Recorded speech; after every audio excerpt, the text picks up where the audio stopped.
horrible. The future looks bleak. Remember our childhood to get us through the week. We're getting re-enthused. Back to the past and the things we used. We all know that our pasts were great. Escaping the things that today we hate. Getting re-enthused. Getting re-enthused. Getting re-enthused.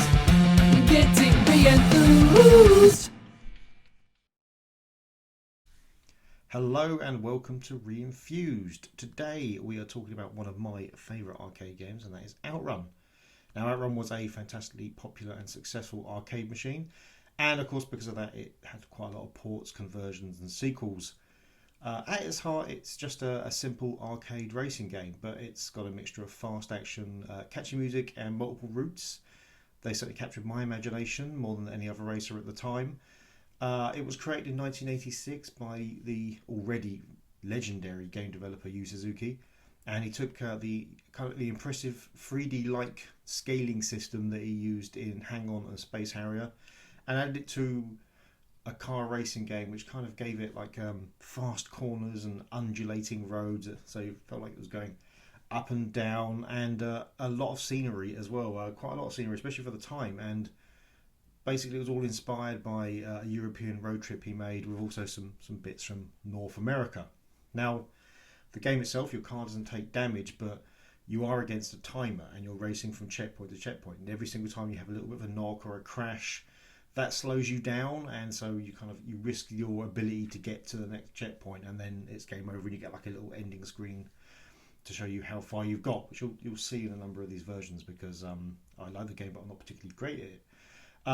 Also, partway through the game, and this is kind of a new thing that this really brought in, is you'll get kind of a left and right option to take, and that literally takes you down a different path. So I mean, they kind of highlight as being hard and easy, but really they are just sort of different paths, and there are kind of these spread throughout each level, so there are like several separate routes, although they are kind of locked off. Like if you take the right one in the first level, you won't necessarily be able to take the ones that lead on from the left, but it does give a bit of variety and a bit of replayability.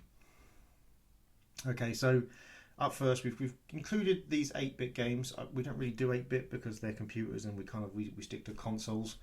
But I've included them because they're amazing achievements for the time, and for the power of the machines. The Spectrum one especially, it's monochrome obviously because the Spectrum did not do good with multiple colours. But the size of the sprites and the speed it runs and the amount of scenery, objects and things that were in place, astounding for the time, astounding for the power of the machine. And the Commodore 64 version as well, it's running a bit faster than the emulator here, because these are emulated. Like I say, we don't really have 8-bit machines here, 8-bit computers, but it's still quite a fast game. And again, the C64 did not do particularly well with fast speeding games like this, so this was really well done. If you want to see better reviews of the 8-bit ones, then I do recommend another YouTuber called Chinny Vision. He does a lot of these comparison videos, and he deals with 8-bit and 16-bit machines, which obviously again we don't. So I definitely recommend going and seeing his video on it, and I'll link to it in the description below. So the first console ones, the Megadrive Genesis port. Now obviously it's a Sega title, so the conversion was pretty spectacular, and it was these arcade ports when the Megadrive came out that really cemented its place and got its following. And the Outrun one doesn't fail to impress. It's fast, the graphics are big, it's colourful, the sound's good. It's a fantastic version of the game. Over here, this is the PC Engine version. It's the version I personally prefer. The sprites aren't quite as big, but the feel of the game is much better. It's very solid. You get a real sense of control, like you really are pushing a Ferrari Testarossa around with your stick.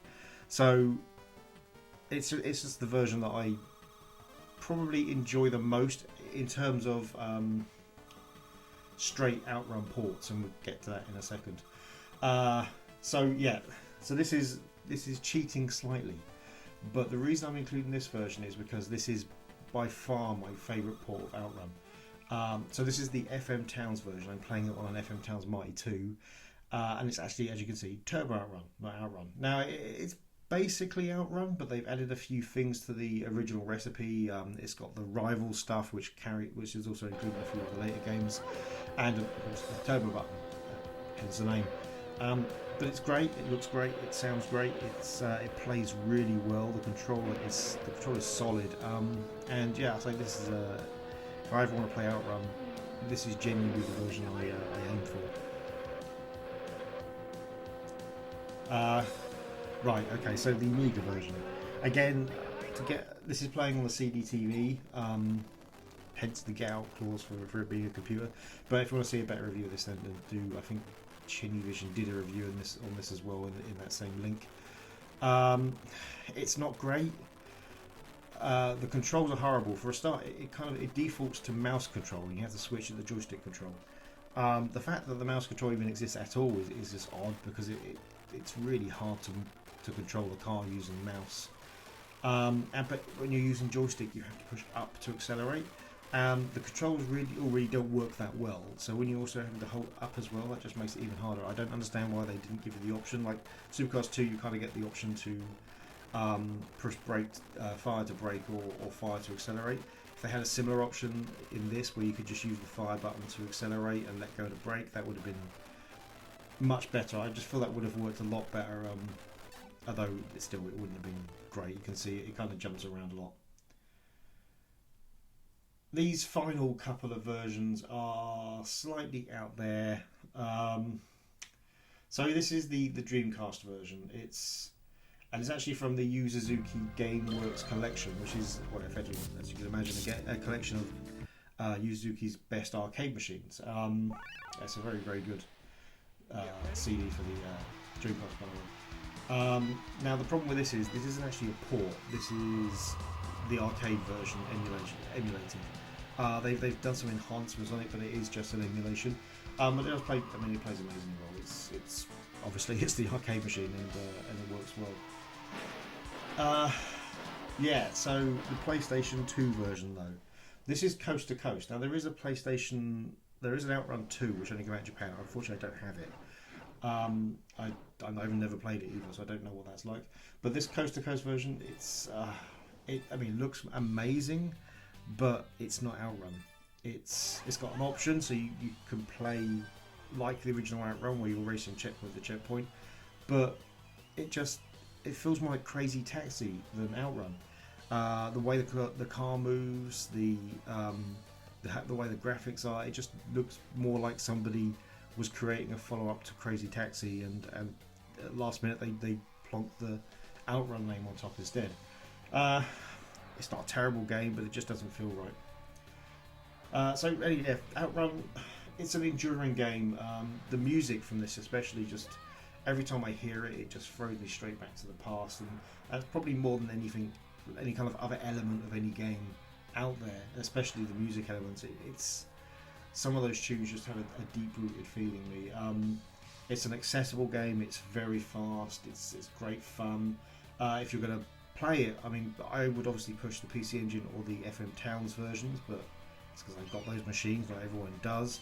But in terms of more mainstream ones, the Megadrive version is great, and the Dreamcast version, obviously it's an emulation, but it's still a brilliant game. I mean, it plays really well, and it really does feel obviously like the arcade machine. So I mean, either of those are worth playing. There is also one on Saturn. I believe it's a similar thing to the Dreamcast one, where it's just an emulation of the arcade machine. I haven't ever used it, but it's supposed to be good as well. So again, that's another avenue. Yeah. So thanks for watching. If you liked it, then please hit like. If you really liked it, please hit subscribe. If you didn't like it, then please let us know why, and we're always trying to improve. Thanks again.